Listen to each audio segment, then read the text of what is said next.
Il avait simplement laissé tomber sa fourchette par inadvertance. Et son beau-père lui a aussitôt donné une gifle violente. Puis, il l'a traîné dans sa chambre pour le rouer de coups. Eric ne se rebellait pas, non pas par peur, mais parce qu'il endurait en silence. Il attendait son moment. Sa mère ne pouvait rien faire pour lui. Alors elle s'asseyait au piano, et laissait la musique suivre le bruit du fouet. Un jour à l'école, un élève l'a provoqué sans le vouloir. Et toute la rage accumulée en lui a explosé. Eric s'est défoulé sur ce camarade avec une violence inouïe. Sans surprise, il a été expulsé. Sa mère savait que c'était cette famille qui avait rendu Eric aussi colérique. Elle a secrètement vendu quelques biens, à l'insu de son mari, et a trouvé une école privée avec internat pour Eric. Elle savait que ses études étaient cruciales. C'était sa dernière chance. Du måste lova mig en sak, Erik. Det här är din sista chans.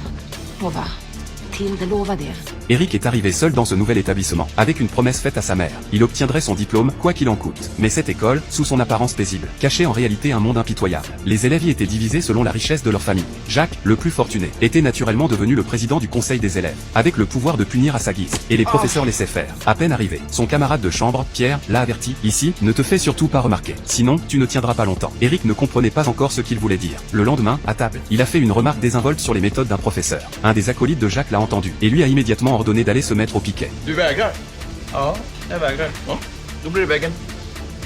Jag vägrar det också. Mais Eric n'allait sûrement pas accepter une punition venant d'un autre élève. C'est à ce moment-là que la chasse contre lui a officiellement commencé. Pierre lui a soufflé qu'il aurait dû obéir. Sinon, ce n'était que le début des ennuis. À peine a-t-il fini sa phrase, que la porte du dortoir s'est ouverte. Jacques l'appelait. Dans la chambre de Jacques, son acolyte Charlie lui a ordonné de cirer ses chaussures. Eric, ne voulant pas faire d'histoire, a saisi une paire pour s'exécuter. Mais Charlie lui a alors désigné un tas de chaussures couvertes de boue, posées par terre. C'était une humiliation volontaire. Eric ne pouvait pas tolérer une telle injustice. Et il a tourné les talons, sans dire un mot. Vad fan ska vi göra med honom? Ja, lugnt eller? Han är nöjd.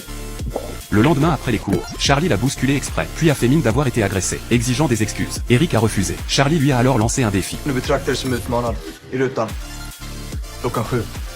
Pierre l'a emmené voir ce qu'on appelait l'arène, une tradition de l'école. Si tu refuses un défi, tu es traité de rat. Et dès lors, n'importe qui peut te marcher dessus. Mais si tu acceptes, alors, dans l'arène, il n'y a plus aucune règle. 2 contre 1, 3 contre 1, tout est permis. Mais Eric savait se battre. Et il n'avait pas peur. Le soir venu, l'arène était bondée d'élèves, hurlant son nom, l'insultant à plein poumon. Eric, à bout, a quitté le dortoir en furie. Mais en chemin, il s'est arrêté. Ce n'était pas la peur. Il a simplement repensé à la promesse faite à sa mère. Il a pris son téléphone, et l'a appelé. Peu importe ce qu'il se passera, il ne la décevra pas. Il obtiendra son diplôme. Même si, dans l'arène, tout le monde l'appelait désormais, le rat. Eric a choisi de retourner dans sa chambre. Mais même ce geste de recul n'a pas apaisé ses bourreaux. Une bande d'élèves a fait irruption dans son dortoir. Et à cet instant précis, la colère d'Eric a explosé, définitivement.